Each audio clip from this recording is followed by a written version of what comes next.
E hoje vamos falar mais um pouquinho sobre motivação, mais especificamente sobre como a gente pode usar a motivação a nosso favor, como a gente pode compreendê-la de uma forma um pouquinho diferente para realmente usá-la ao invés de apenas pegar carona nela e às vezes ficar refém, né? Como falei em outras conversas aí. Veja, a motivação surge quando a gente enxerga algo que a gente deseja, a gente visualiza isso, né?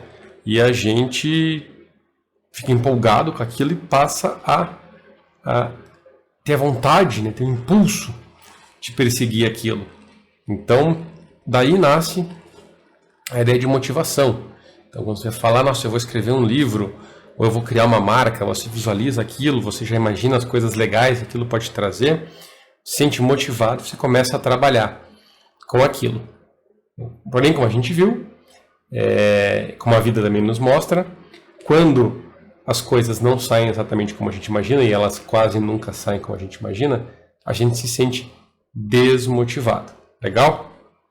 Então a gente tem daí a ideia de que motivação vem de um objetivo, vem de um desejo, vem de um impulso, a gente traz uma necessidade de algo que é significativo para a gente, certo?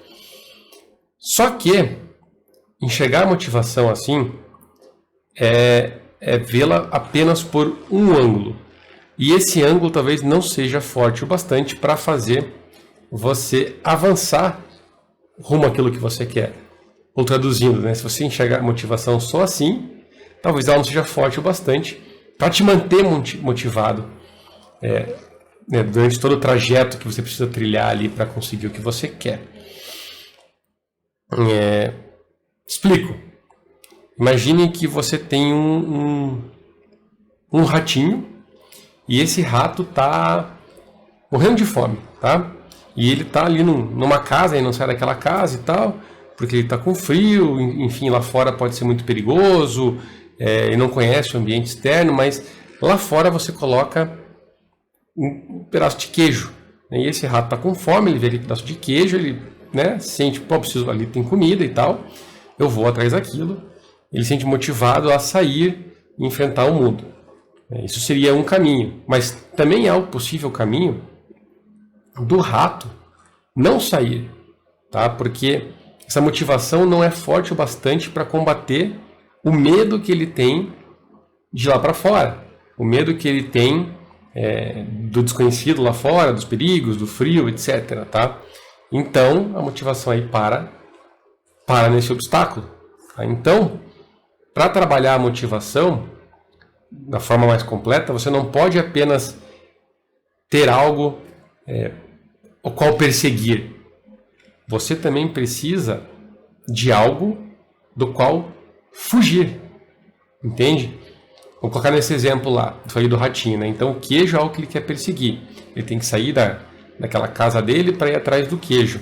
Mas se ele fica meio com medo, talvez ele não vá fazer isso.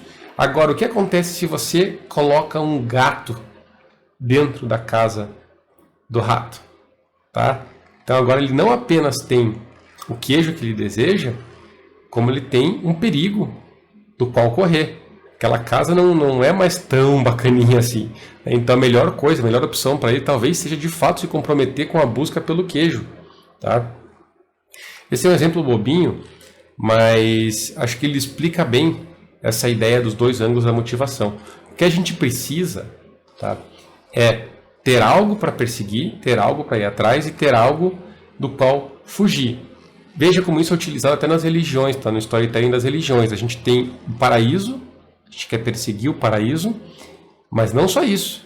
Tá? Não basta apenas perseguir o paraíso. A promessa de paraíso pode não ser o suficiente para fazer as pessoas terem uma vida correta.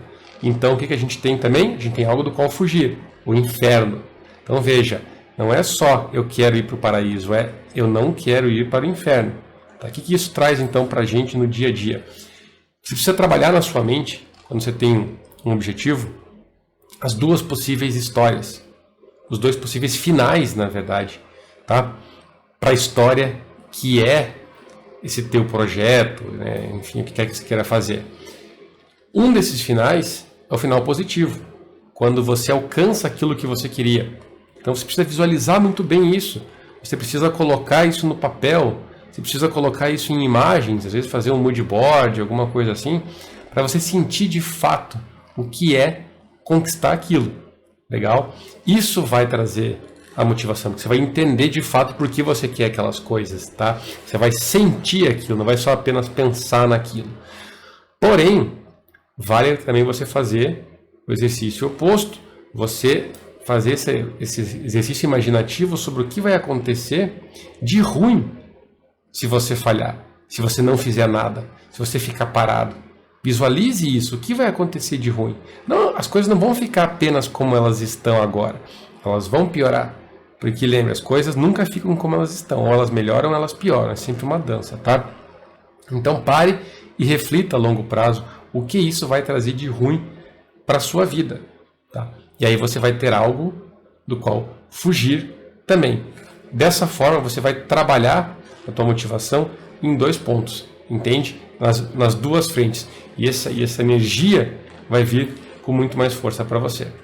Então esse é só um insight que eu queria dividir contigo. Espero que tenha gostado e até a nossa próxima conversa.